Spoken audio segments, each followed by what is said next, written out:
So, kunin natin yung ating kasi yung gunting. Dito na lang. So, kita nyo naman. In-order natin siya ng 24th. Tapos, dumating siya today. It's July 29. So, inabot yun ng 5 days yung shipping. Pero, yun nga. Ganda kasi may nakalagay. Ayan, fragile. Label just fragile. So, kahit pa paano, ingatan siya nung courier. So, i-unbox na natin to.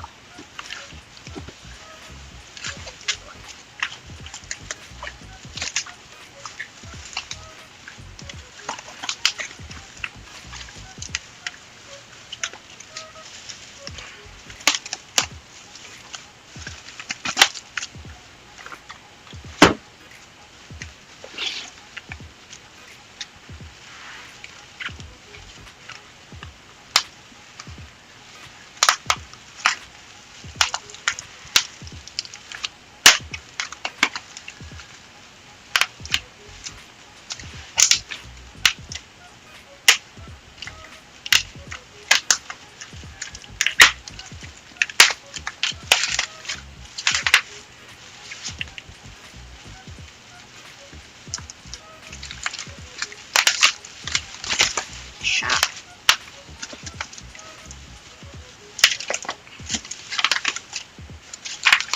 Yun.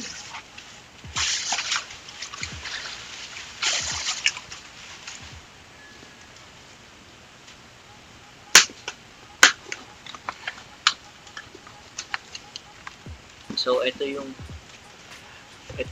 PC cooler na RGB fans na ikakabitin natin. So kasama sa in-order ko, pero hindi yun yung review natin. Although, madaming good reviews to.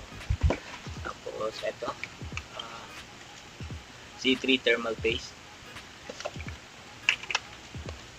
And syempre, ayan. Kita nyo naman. It's big.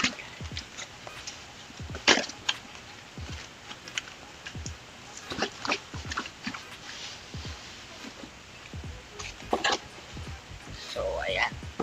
Ayan yung ating PC Cooler ARGB fan.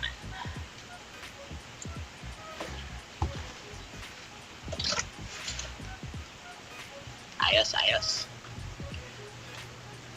So, as I mentioned, ito yung ating mamaya natin. Ito yung ating AIO. So, talagang nakabalot pa siya, no? Kita nyo naman. So, let's unbox this fella. Ba, dito na lang. Okay, dapat meron yung ano eh. Ito. Sides tayo.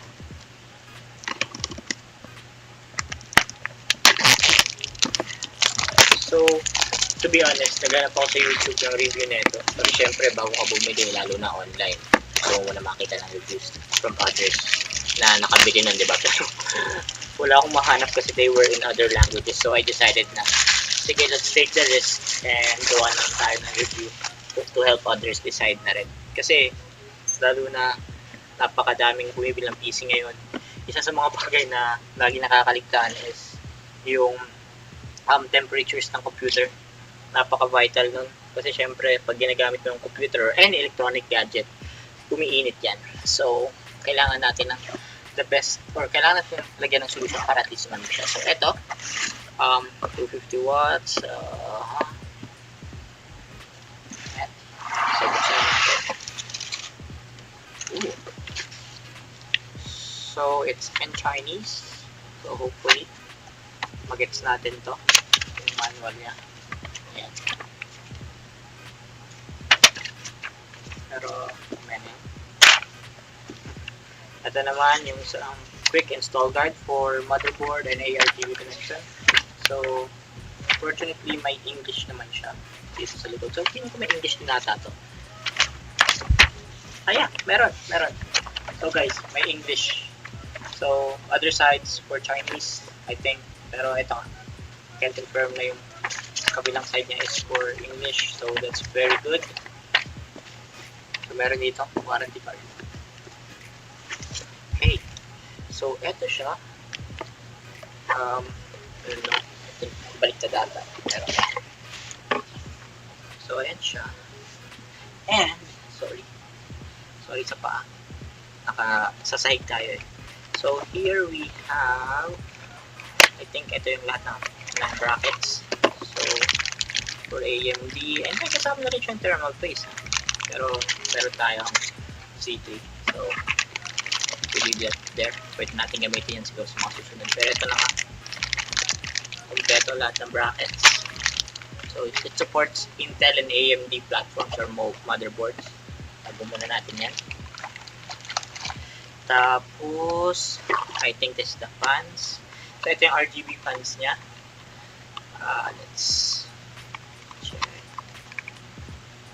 So, okay na. Talagang hindi siya second hand. Ayan. And braided, in fairness. Braided yung kanyang wires. So, that's good, that's good. Set that aside. And another fan, obviously. Tingnan natin yan. So, ito. So, mamaya na plan. Ito muna. We have here the connectors. So, kanina yung bracket. Ito naman yung connectors. So, we have a splitter. So, 3 volts to. Ay, sorry. 3 pin pala. 3 volts. 3 pin to 4 pin. And here we have the remote control. So, kung kagaya nyo ako na naka A320 and obviously walang RGB header, pwede natin gamitin. Ito yung gagamitin natin mamaya.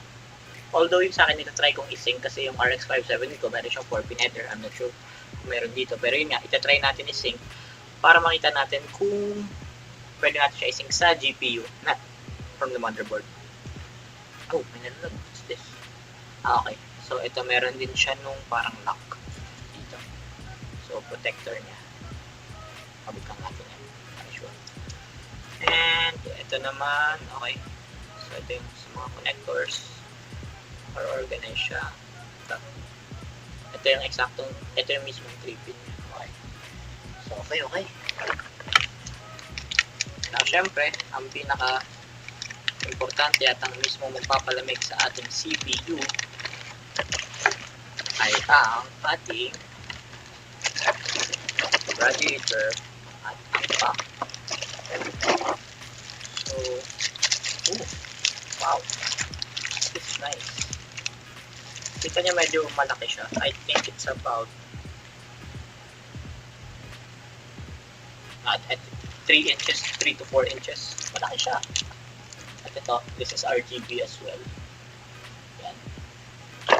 Tapos, ito, yung radiator niya. Ooh. It's kinda nice. Yan. So, with the brand PC Cooler, mukhang mag-enjoy tayo dito.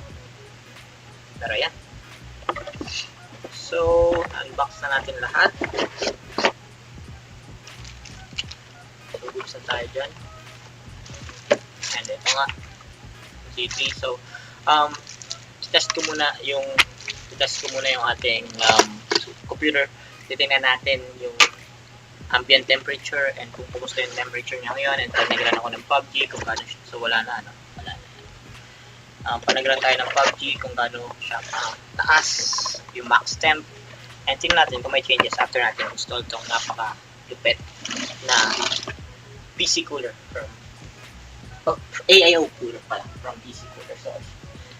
So ito yung in-order natin na item sa Lazada. PC Cooler GI Keme. So andito yung descriptions niya and ito yung reviews. So in fairness kasi kaya nag-take tayo ng risk kasi kita nyo naman 5 over 6 customers, lahat sila nag-5. So it means that they were pleased with the product. So ayan.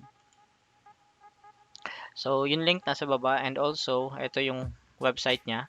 So PC Cooler. So ito yung main specs niya talaga. And picture. Pero yan. And kung curious naman kayo kung gaano katagal, ito yung naging ng delivery. So kita nyo na dyan. Ayun. Now, going with the temperature. As you can see here, ito, nakita nyo dito, lakihan natin. So right now, at ang max niya is 56 degrees. So wala pa akong ginagawa niyan, hindi pa ako nagpa-PUBG or what. So try natin magbukas ng PUBG perhaps. Try natin PUBG.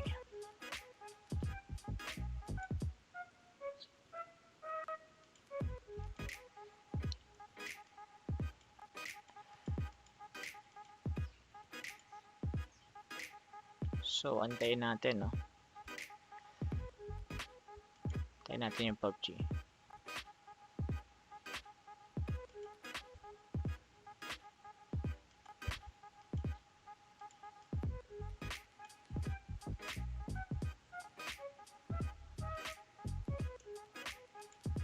Tapos tingnan natin kung kumusta yung magiging ano niya sa PUBG. Ang tagal naman lumabas ng PUBG.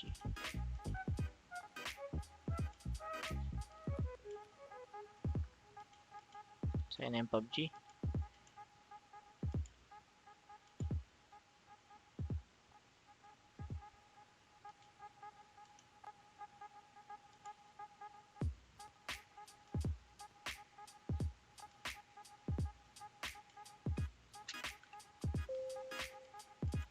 So wait lang guys. Lipat muna natin to dito.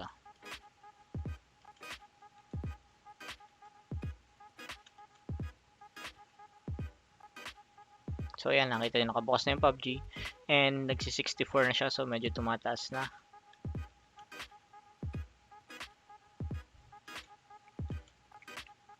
So ayun, pinaka max ko dito to be honest is nasa 75. Max temperature ko yun habang nagpa-PUBG or Dota 2 or multitasking. So tingnan natin kung mag-i-improve siya using this cooler here.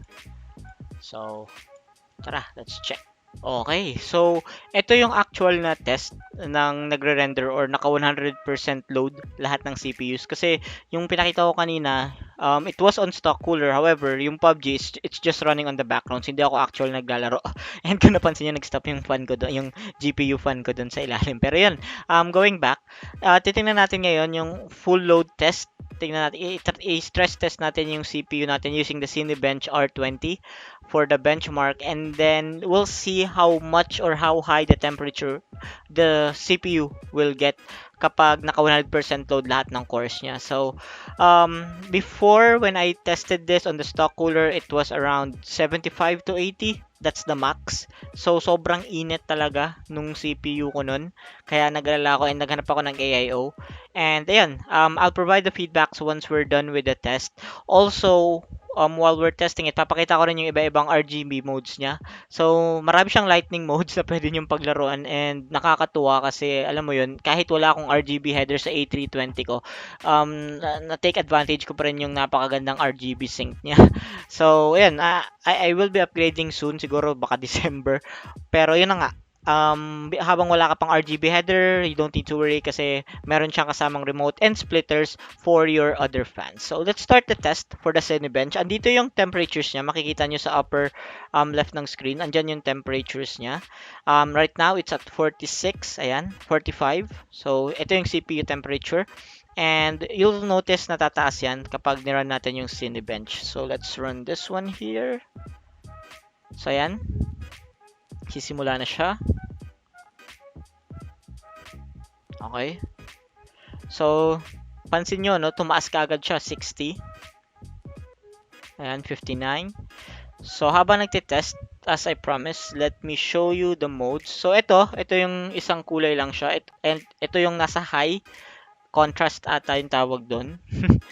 Pero ayun na nga, ayan. So, we have yellow, blue, violet, red, green. So, ayan. Ngayon, kapag gusto mo siyang i-dim ng konti, just switch on the next mode. So, ayan. And the next would be yung parang, not sure if this is transition or strobe. Di ko kasi kabisado yung mga pangalan ng mga RGB anong to eh, modes na to eh. Pero yun, nagpapalit-palit siya ng kulay slowly.